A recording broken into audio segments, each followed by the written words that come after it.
चलिए इस विषय को ना एक बहुत ही आम से उदाहरण से खोलकर समझते हैं। मान लीजिए कि कोई इंसान कार चलाना सीख रहा है। बिल्कुल। तो वो इंसान क्या करता है? वो एक ड्राइविंग इंस्ट्रक्टर को रखता है। वो इंस्ट्रक्टर कुछ हफ्ते साथ बैठता है, क्लच गियर समझाता है, स्टीयरिंग संभालता है। हाँ, शुरुआत में तो वो थोड़ा कंट्रोल अपने हाथ में रखता ही है। राइट। लेकिन उस पूरी प्रक्रिया का अंतिम लक्ष्य क्या होता है? लक्ष्य तो यही है ना कि एक दिन वो इंस्ट्रक्टर गाड़ी से बाहर निकले और वो इंसान खुद अपनी गाड़ी पूरी आजादी से चला सके। मतलब वहां आजादी ही सफलता का पैमाना है। बिल्कुल सही कहा। उस रिश्ते की ना एक एक्सपायरी डेट होती है। और सच कहूं तो वो एक्सपायरी डेट ही उस शिक्षा की असली जीत है ना? लेकिन जरा सोचिए, अगर वो ड्राइविंग इंस्ट्रक्टर कभी गाड़ी से बाहर निकली ना, अगर वो कहे कि सड़क तो एक माया है, असली ड्राइविंग सिर्फ मैं समझता हूं और तुम्हें जीवन भर मेरी बगल वाली सीट पर ही बैठे रहना होगा, ये तो बहुत ही टॉक्सिक सिचुएशन हो जाएगी। बिल्कुल। और आज हम जिस विषय पर इतनी गहराई से चर्चा करने वाले हैं वो कुछ ऐसी स्थिति पर सवाल उठाता है। कैंडिड एक्सचेंज नाम के चैनल का एक वीडियो है जिसका शीर्षक है, क्या गीता समझने के लिए सच में किसी आचार्य की जरूरत है? हाँ, मैंने भी देखा वो।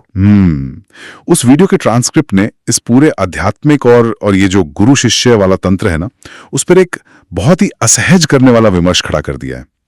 तो हमारी इस चर्चा का मिशन यही है कि शिक्षा और मानसिक हेरफेर यानी मैनिपुलेशन के बीच की वो बारीक रेखा आखिर है कहाँ? ये बहुत ही गहरा और जरूरी विषय है। मतलब जब हम इस पूरे स्रोत का गहराई से विश्लेषण करते हैं ना, तो एक बहुत ही मूल सिद्धांत उभर कर आता है। सवाल ये है कि ज्ञान का असली काम क्या है? इंसान को आजाद करना। बिल्कुल। ज्ञान एक टूल है, एक औजार है जो इंसान को स्वतंत्र रूप से सोचने की ताकत देता है। लेकिन जिस पल उस ज्ञान का इस्तेमाल किसी इंसान को दिमागी रूप से पंगु बनाने के लिए होने लगे या उसे किसी संस्था का गुलाम बनाने के लिए, हाँ एग्जैक्टली, गुलाम बनाने के लिए होने लगे, वहां वो ज्ञान अपनी अहमियत खो देता है। वो फिर ज्ञान नहीं रहता बल्कि एक साइकोलॉजिकल ट्रैप बन जाता है।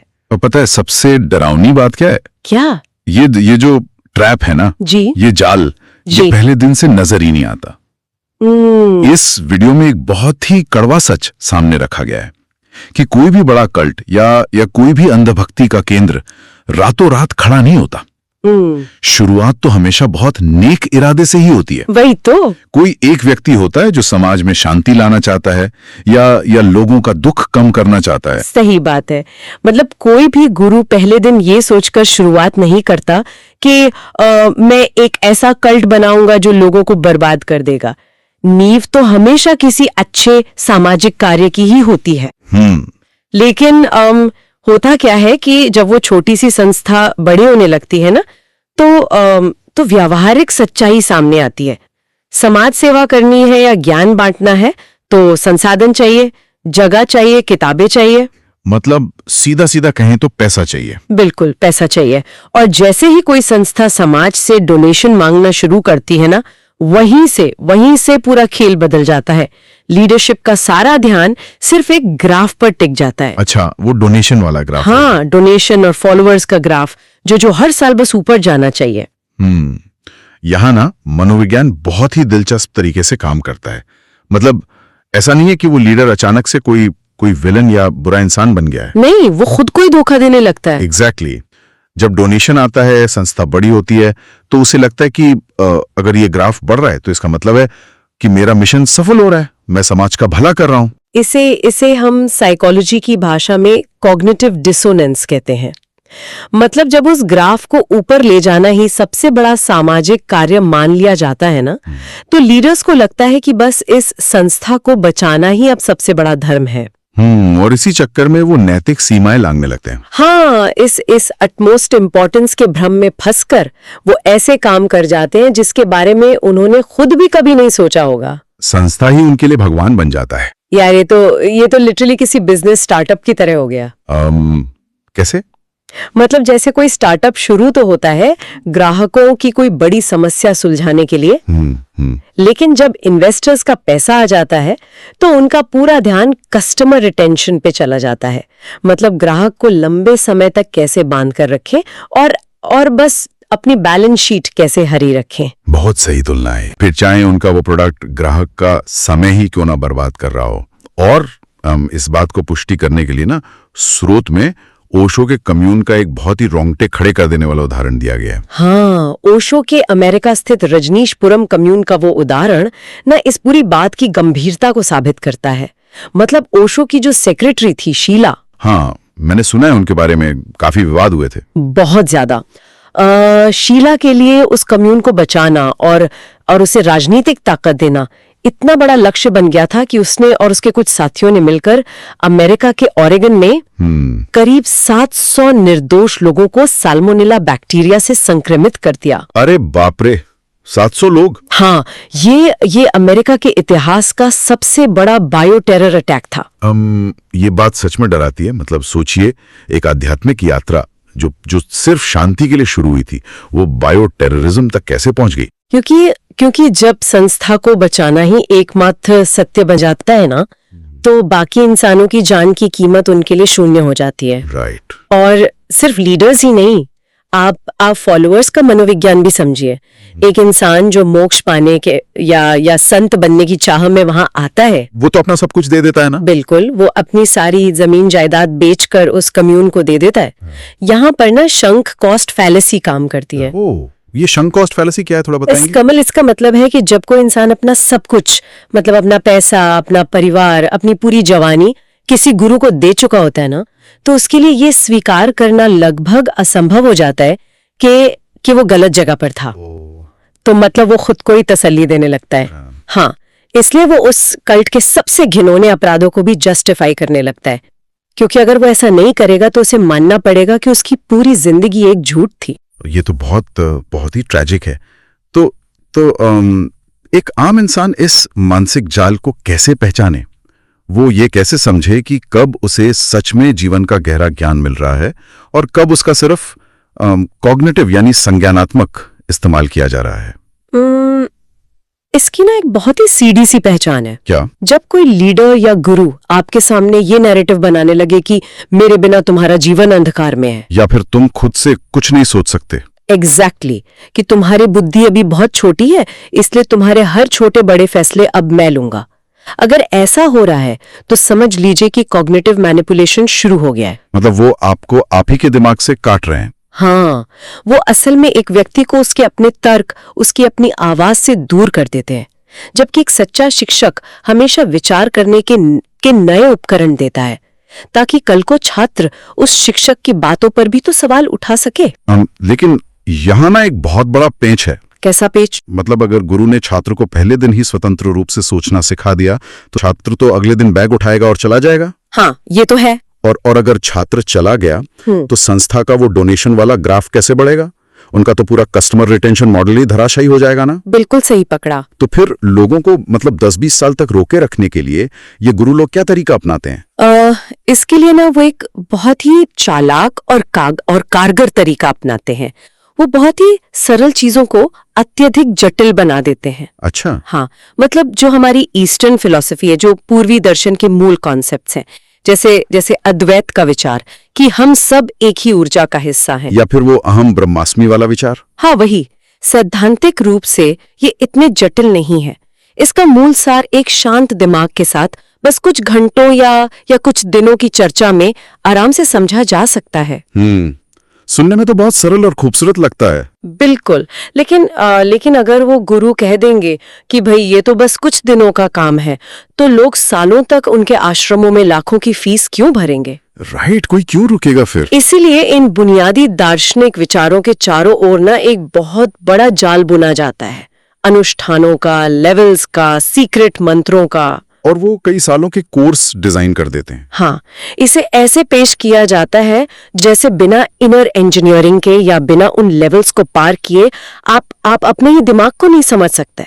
राइट यार, इसी बात में ना वो स्रोत वाले वीडियो में एक बहुत ही सटीक तुलना की गई है। हाँ। मतलब अगर हम इंसानी ज्ञान के सबसे जटिल विषयों को देखें, जैसे कि क्वांटम फिजिक्स हो गया, हाँ। या एस्ट्रोफिजिक्स, या फिर वो कंप्यूटेशनल थ्योरी ऑफ माइंड, सबसे मुश्किल विषय। हाँ। तो एक आम इंसान को इन विषयों के बेसिक समझने और इन पर रिसर्च शुरू करने के लिए भी मुश्किल से 1 या 2 साल की ही ट्रेनिंग लगती है। सही बात है। तो फिर जीवन कैसे जीना है, इस बेसिक सी बात को समझने के लिए अनंत काल और एक परमानेंट गुरु क्यों चाहिए भाई? और यहीं से अकादमिक दुनिया और इन जो पॉप कल्चर वाले गुरु है ना, इनके बीच की असली बहस शुरू होती है।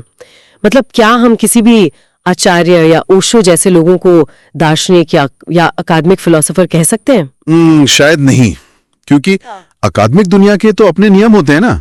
बिल्कुल, वहां बहुत सख्त नियम और पीयर रिव्यू के तरीके होते हैं। इसे समझाने के लिए ना वीडियो में लेगो ब्लॉक्स की एक बहुत ही शानदार एनालॉजी दी गई है। हाँ, वो लेगो ब्लॉक्स वाला उदाहरण तो बहुत ही दिलचस्प है। हाँ। मान लीजिए एक 4 साल का बच्चा है, उसने लेगो ब्लॉक्स जोड़कर एक बहुत ही सुंदर और एकदम मजबूत दिखने वाला पुल बना दिया। तो क्या समाज उसकी उस कला को देखकर उसे असली इंजीनियर मान लेगा? और क्या शहर का असली पुल बनाने का ठेका उसे दे देगा? बिल्कुल नहीं, एकदम ठीक कहा। क्योंकि जब बात मेडिकल साइंस की हो या पुल बनाने जैसे महत्वपूर्ण काम की हो जहां लोगों की जान का दांव लगा हो, वहां रिस्क नहीं ले सकते। वहां समाज को एक तय मानक, एक डिग्री और एक प्रॉपर स्ट्रक्चर की जरूरत होती है। आप किसी को भी सर्जन नहीं मान सकते सिर्फ इसलिए क्योंकि वो चाकू बहुत अच्छी तरह चलाता है। लेकिन रुकिए, यहाँ ना मुझे थोड़ा एतराज है। मतलब मैं इसमें थोड़ा डेविल्स एडवोकेट प्ले करना चाहूंगा। हाँ, बताइए। अगर कोई इंसान डिप्रेशन में है या अपने ऑफिस के काम से बहुत परेशान है और वो यूट्यूब पर किसी गुरु का वीडियो देखता है या उनके आश्रम चला जाता है और उसे सच में शांति मिलती है, उसके रिश्ते सुधर जाते हैं, तो फिर क्या फर्क पड़ता है कि उस गुरु के पास अकादमिक फिलॉसफी की डिग्री है या नहीं? मतलब अगर दवा काम कर रही है तो हम उस गुरु को खारिज क्यों करें? ये बहुत ही शानदार सवाल है। और पता है, ये जो स्रोत सामग्री है ना, ये भी इस बात को मानती है आम जीवन को सुधारने के लिए या अपने भीतर की उलझनों को सुलझाने के लिए किसी अथॉरिटी या विश्वविद्यालय की डिग्री की सच में कोई आवश्यकता नहीं है। वही तो। अगर लक्ष्य केवल खुश रहना है तो वो ज्ञान कहीं से भी लिया जा सकता है। तो फिर समस्या आखिर है कहाँ? समस्या तब शुरू होती है जब इंसान उस ज्ञान को ना एक दवा की तरह नहीं बल्कि जीवन भर के नशे की तरह इस्तेमाल करने लगता है। मैं समझा नहीं, थोड़ा खोलकर बताएंगे। देखिए, अगर आपको सिर दर्द है तो आप एक गोली लेते हैं और फिर अपना काम करने लगते हैं, है ना? आप जीवन भर हर रोज तो वो गोली नहीं खाते। बिल्कुल नहीं, वो तो बेवकूफी होगी। लेकिन इन आध्यात्मिक संस्थाओं में वो चाहते हैं कि आप 30 साल तक वो गोली खाते रहें। जब कोई व्यक्ति इतने लंबे समय तक सिर्फ ज्ञान और दर्शन के उस मायाजाल में फंसा रहता है ना, तो उसका व्यवहारिक जीवन बेहतर होने के बजाय एक बहुत ही अजीब सी दिशा में चला जाता है। हाँ, राइट। और वो अजीब दिशा है सुपीरियॉरिटी कॉम्प्लेक्स, यानी खुद को दूसरों से श्रेष्ठ समझने का वो अहंकार। बिल्कुल। ये ना बहुत ही विरोधाभासी बात है कि इंसान शांति और विनम्रता खोजने जाता है, लेकिन लौटता है एक ऐसे अहंकार के साथ जहां वो बाकी पूरी दुनिया को बेवकूफ समझने लगता है। ये फिलॉसफी के ओवरडोज का सबसे आम साइड इफेक्ट है। जो व्यक्ति दिन रात ब्रह्मांड के रहस्य और चेतना पर भारी भारी किताबें पढ़ रहा है ना, वो धीरे धीरे जीवन के जो छोटे छोटे साधारण आनंद हैं उनको नीची नजर से देखने लगता है। हाँ, बिल्कुल नीची नजर से देखने लगता है। मैंने ऐसा बहुत लोग देखे हैं सच में। वो किसी ऐसे इंसान को देखेंगे जो आराम से सोफे पर बैठकर आईपीएल का मैच देख रहा है या कोई अपने दोस्तों के साथ वीकेंड पर किसी क्लब में डांस कर रहा है। तो ये दार्शनिक लोग उन्हें ऐसे देखेंगे जैसे वो कोई कीड़े मकोड़े हो। इनका सोचना होता है कि अरे मूर्खों, डांस में ऐसे हाथ पैर हिलाने का क्या मतलब है? इससे ब्रह्मांड का कौन सा बड़ा सत्य उजागर हो रहा है? और यही हर चीज में सार या मतलब खोजने की जो बीमारी है ना, वो इंसान को अंदर से बहुत पेसिमिस्टिक और निराशावादी बना देती है। Right. अर्थ खोजना और अनुभव करना, ये दो बिल्कुल अलग डायमेंशन है। अरे या तो वैसा ही हो गया जैसे कोई किसी बहुत ही मजेदार चुटकुले का पोस्टमार्टम करने बैठ जाए। हाँ, बिल्कुल। मतलब आप बैठकर लॉजिक लगाएंगे कि ये चुटकुला कैसे काम करता है, इसकी टाइमिंग क्या है, इसका व्याकरण क्या है। वो हाँ, आपको समझ तो सब आ जाएगा कि चुटकुला काम कैसे करता है, लेकिन मजा खत्म हो जाएगा। यकीन मानिए, फिर आपको उस चुटकुले पर कभी हंसी नहीं आएगी। सारा मजा तो आपने खुद अपनी ओवर एनालिसिस से ही मार दिया। एग्जैक्टली। अनुभव का जो एक्सपीरियंस का आनंद है वो ही खत्म हो जाता है। यहाँ ना संगीतकार ए.आर. रहमान का एक बहुत ही सुंदर प्रसंग आता है। अच्छा, क्या प्रसंग है? एक बार किसी बहुत बड़े बुद्धिजीवी ने उनसे उनके संगीत के बारे में बहुत गहरे दार्शनिक सवाल पूछे कि फला धुन बनाते समय आपके मन में कौन सा दर्शन या वैराग्य चल रहा था। तो रहमान साहब ने क्या जवाब दिया? कोई बहुत डीप फिलॉसफी बताई? उन्होंने बहुत ही सरलता से जवाब दिया कि ऐसा कुछ नहीं था। सच में? हाँ, उन्होंने कहा कि संगीत बस उनके अंदर से प्राकृतिक रूप से एक फ्लो में निकलता है। उन्होंने अपनी ही कला को फिलॉसफी की तरह ओवर एनालाइज नहीं किया था, और शायद यही वजह है कि उनकी कला में इतनी जान है। यानी जो लोग जीवन में सबसे ज्यादा मजा करते हैं, जो सच में खुश हैं, हाँ, उनका इनर मोनोलॉग, मतलब वो आवाज जो दिमाग में चलती रहती है, हाँ, वो खुद के ही दिमाग में 24 घंटे चलने वाली जो डिबेट है, वो काफी शांत होती है। वो बस जीवन को जीते हैं, एनालाइज नहीं करते। इसी संदर्भ में ना स्टोइसिज्म का उदाहरण लेना बहुत जरूरी है, जो आजकल इंटरनेट पर हर दूसरे पॉडकास्ट और रील में छाया हुआ है। अरे हाँ, पर स्टोइसिज्म तो काम की चीज है ना। मतलब आज के कॉर्पोरेट कल्चर में जहां इतना स्ट्रेस है, अगर बॉस चिल्ला रहा है या कोई प्रोजेक्ट फेल हो गया है, तो वहां अपनी भावनाओं को कंट्रोल करना और शांत रहना तो अच्छी बात है। तो फिर इसमें खराबी क्या है? देखिए, भावनाओं को संतुलित करना और भावनाओं को मार देना, इन दोनों में बहुत बड़ा फर्क है। ओके। हमें स्टोइसिज्म का ऐतिहासिक संदर्भ समझना होगा। ये दर्शन अमूम युद्ध के मैदानों में महामारियों के बीच बहुत ही क्रूर परिस्थितियों का सामना करने के लिए लिखा गया था, रोमन सम्राट मार्कस ऑरेलियस जैसे लोगों द्वारा।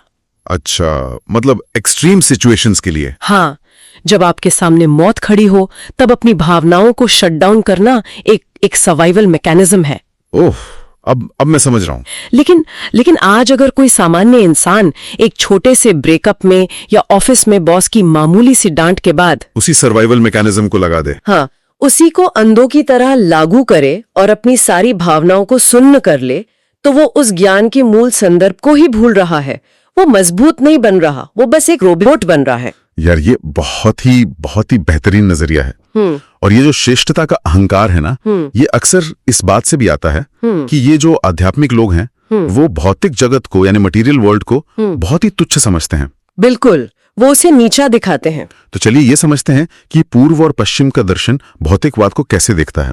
क्योंकि आजकल हमारे जो गुरु हैं, वो भौतिकवाद को एक गाली की तरह इस्तेमाल करते हैं। इस पर ना इस चर्चा में एक बहुत ही गहरा ऐतिहासिक और भौगोलिक विश्लेषण है। अगर आप देखें तो पूर्वी दर्शन, विशेषकर भारत में, हमेशा संतोष पर जोर दिया गया है कि जो है बस उसमें खुश हो। हाँ, इच्छाएं ही दुख का कारण है। और इसके पीछे की वजह सिर्फ कोई आध्यात्मिक चमत्कार नहीं था, बल्कि हमारी भूगोल थी। बिल्कुल सही। मतलब हमारे पास हिमालय जैसी एक विशाल प्राकृतिक दीवार थी, जो बर्फीली हवाओं और कई बाहरी हमलों से बचाती थी। नदियां थी, एकदम उपजाऊ जमीनें थी। आपने एक बीज फेंका और फसल उग गई। जीवन बहुत सुरक्षित था। हाँ, तो जब पेट भरा हो और जान का खतरा ना हो, तभी इंसान एक एक पेड़ के नीचे आराम से बैठकर ये सोच सकता है कि मैं कौन हूं, ये ब्रह्मांड क्या है। दूसरी ओर अगर हम पश्चिमी दर्शन का इतिहास देखें तो वहां का भूगोल बहुत अलग था। यूरोप का भूगोल? हाँ, बेहद सर्दियां और कठोर जमीन। अगर वहां का इंसान संतुष्ट होके पेड़ के नीचे बैठ जाता ना, तो वो तो ठंड या भूख से ही मर जाता। एग्जैक्टली। इसीलिए वहां की फिलॉसफी हमेशा नई चीजों को खोजने, प्रकृति को जीतने और भौतिक संसाधनों को हासिल करने पर टिकी रही। तो यही वो बेचैनी थी जिसने उन्हें तकनीकी और भौतिक विकास की ओर धकेला। बिल्कुल। लेकिन आज के जो मॉडर्न स्पिरिचुअल गुरु हैं, उनके द्वारा भौतिकवाद को लगातार नीचा दिखाना कितना सही है? मतलब वो खुद आईफोन इस्तेमाल करते हैं, लग्जरी कारों में चलते हैं और प्राइवेट जेट्स में उड़ते हैं। हाँ, लेकिन जनता से कहते हैं कि पैसा और भौतिक विकास सब माया है। ये सिर्फ पाखंड नहीं है, बल्कि बहुत खतरनाक भी है।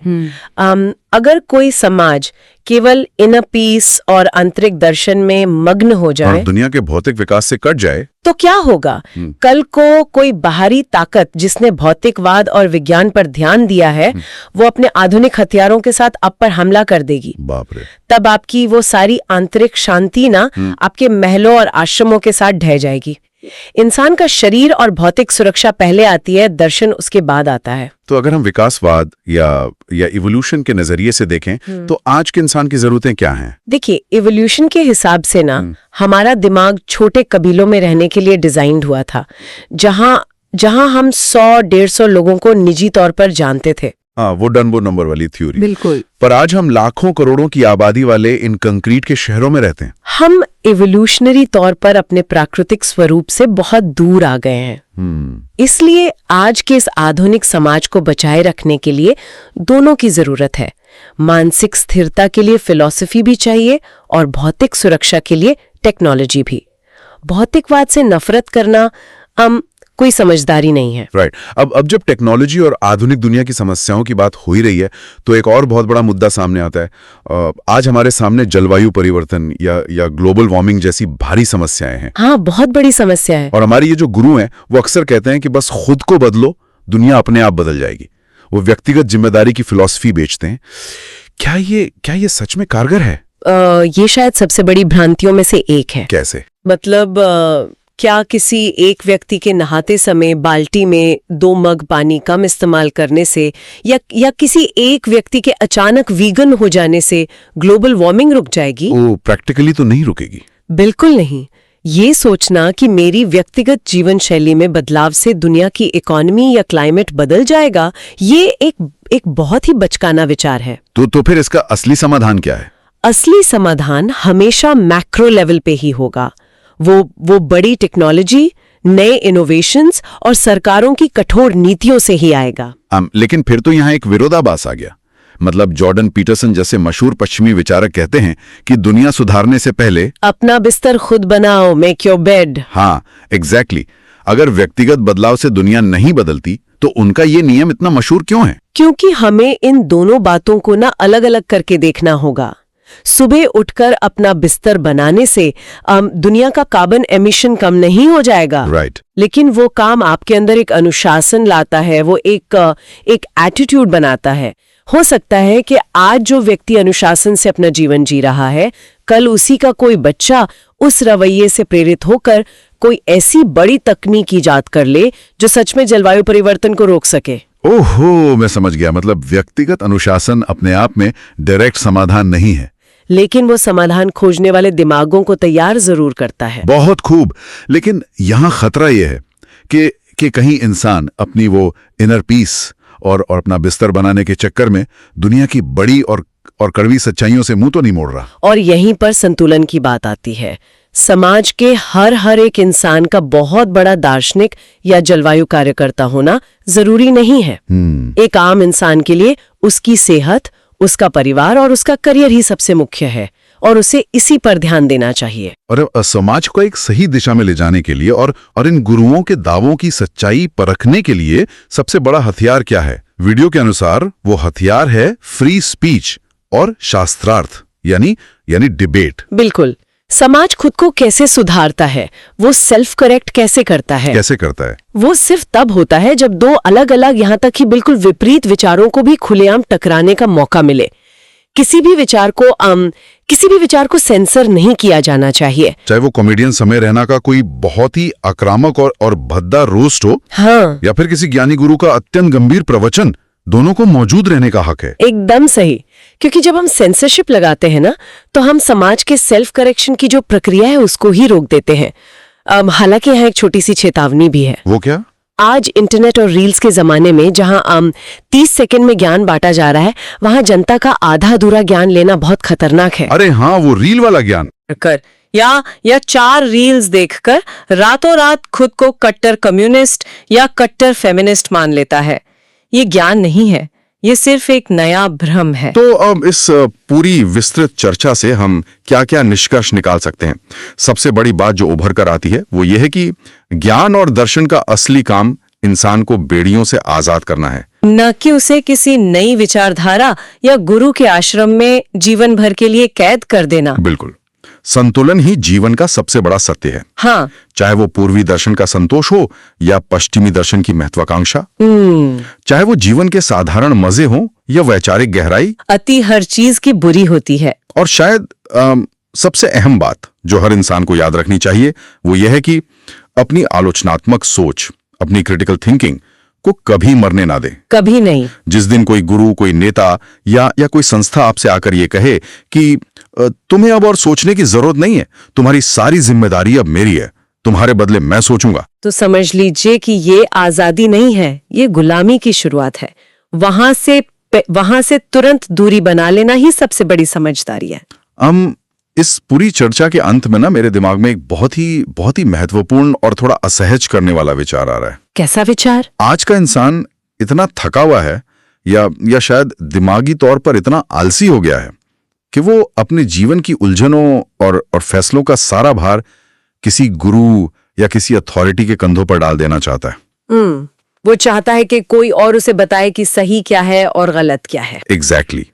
और यही बात एक बहुत ही गहरे सवाल को जन्म देती है। क्या सवाल? जब आज इंसान किसी दाढ़ी वाले गुरु को अपना रिमोट कंट्रोल सौंपने के लिए इतना बेताब है, तो आने वाले समय में क्या होगा? आप एआई की बात कर रहे हैं ना? हाँ, जब आर्टिफिशियल इंटेलिजेंस इंसानी दिमाग से कई गुना ज्यादा ताकतवर, तार्किक और विश्लेषणात्मक हो जाएगा। वो एआई जो हमारे हार्ट रेट से लेकर हमारे डर तक सब कुछ डेटा के रूप में जानता होगा। क्या तब इंसान अपनी मोरालिटी, अपनी नैतिकता और अपने जीवन की पूरी फिलॉसफी को किसी एल्गोरिदम के हवाले कर देगा? बिल्कुल। क्या भविष्य में हमारे गुरु को इंसान नहीं बल्कि सिर्फ डेटा और प्रोबेबिलिटी से चलने वाली मशीनें होंगी? क्या हम शांति के नाम पर किसी डिजिटल कल्ट के गुलाम बन जाएंगे? ये तो सच में बहुत डरावना है। ये एक ऐसा सवाल है जो आज की हमारी सामग्री से तो बाहर है, लेकिन इस पूरी चर्चा का सबसे स्वाभाविक और डरावना अगला कदम है। सोचिएगा जरूर।